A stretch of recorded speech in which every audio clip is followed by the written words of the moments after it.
നമസ്കാരം മക്കളെ. ഇന്ന് നമുക്ക് ഊ വരുന്ന കുറച്ച് വാക്കുകൾ എഴുതാനും വായിക്കാനും പഠിക്കാം. ആദ്യത്തെ വാക്ക് ഊ ല കം. കാ എഴുതി അമ്മിന്റെ ചിഹ്നം ഉലകം. അടുത്ത വാക്ക് ഊ ട ല്. ലാ എഴുതി ചന്ദ്രക്കല ല് ഊട്ടല്. അടുത്ത വാക്ക് ഉ മി നീ ര്. ഉ മി മി എന്ന് പറയുമ്പോൾ ഇ എന്ന ശബ്ദം വരുന്നുള്ളൂ. മാ എഴുതി ഈയുടെ ചിഹ്നം വരച്ചു. ഉമി നീ. കുറച്ചുകൂടെ നീട്ടി ഈ എന്ന ശബ്ദമാണ് കേൾക്കുന്നത്. അപ്പോൾ അത് കഴിഞ്ഞാൽ രാ എഴുതി ചന്ദ്രക്കല ഉമി നീര്. അടുത്ത വാക്ക് ഉപകരണം. ഉപകരണം. ണം എന്ന് ഉച്ചരിക്കാനായിട്ട് നാ എഴുതി 0 എഴുതണം അല്ലെ. ഉപകരണം. അടുത്ത വാക്ക് ഉലഖ. ഉലഖ. ക ഉറപ്പിച്ച് ഉച്ചരിക്കുന്നത് കൊണ്ട് കൂട്ടക്ഷരമാണ്. അടുത്തത് ഉണഖി. ഉണഖി. ക ഉറച്ചു ഉച്ചരിക്കുന്നുണ്ട്, അതുകൊണ്ട് തന്നെ ക കൂട്ടക്ഷരം എഴുതണം.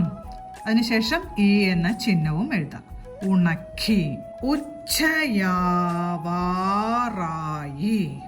വലിയ വാക്കുകളാവുമ്പോൾ ഓരോ അക്ഷരങ്ങളായി ഉച്ചരിച്ച് അതിനുശേഷം ഒരുമിച്ച് ഉച്ചരിക്കാൻ ശ്രമിക്കണം.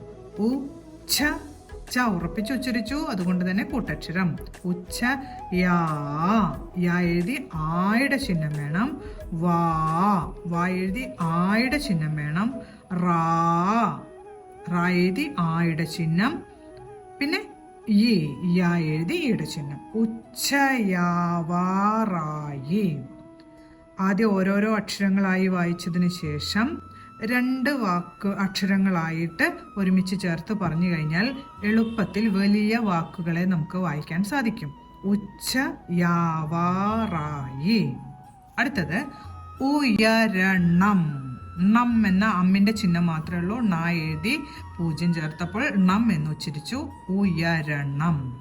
അടുത്തത് ഉച്ചയായി. ഉച്ച. ച ഉറച്ചുച്ചരിക്കുന്നത് കൊണ്ട് ചായയുടെ കൂട്ടക്ഷരം. യാ. യാ നീട്ടി ഉച്ചരിച്ചതുകൊണ്ട് യാ എഴുതി ആ എന്ന ചിഹ്നം ചേർത്തു. ഈ. യായുടെ കൂടെ ഇ എന്ന ശബ്ദമാണ് കേൾക്കുന്നത്, അപ്പോൾ ഈയുടെ ചിഹ്നവും ചേർത്തു. ഉച്ചയായി.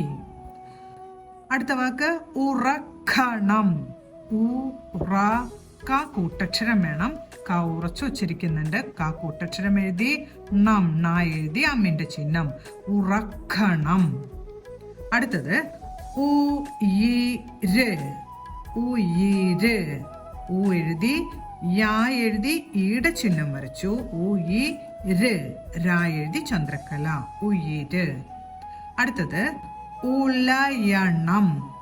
ഉലയണം. നാ എഴുതി അമ്മിന്റെ ചിഹ്നം. അടുത്തത് ഉരിയണം. രാ എഴുതി ഈയുടെ ചിഹ്നം വരയ്ക്കുമ്പോഴാണ് രി ആവുന്നത് അല്ലെ. ഉരിയണം. നാ എഴുതി 0 ഉരിയണം.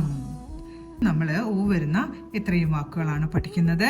ഓരോ വാക്കുകളും പറഞ്ഞുകൊണ്ട് ഒരു 10 പ്രാവശ്യമെങ്കിലും എഴുതി പഠിക്കാൻ ശ്രമിക്കണം. ഇനി അടുത്ത വീഡിയോയിൽ കാണാം. നമസ്കാരം.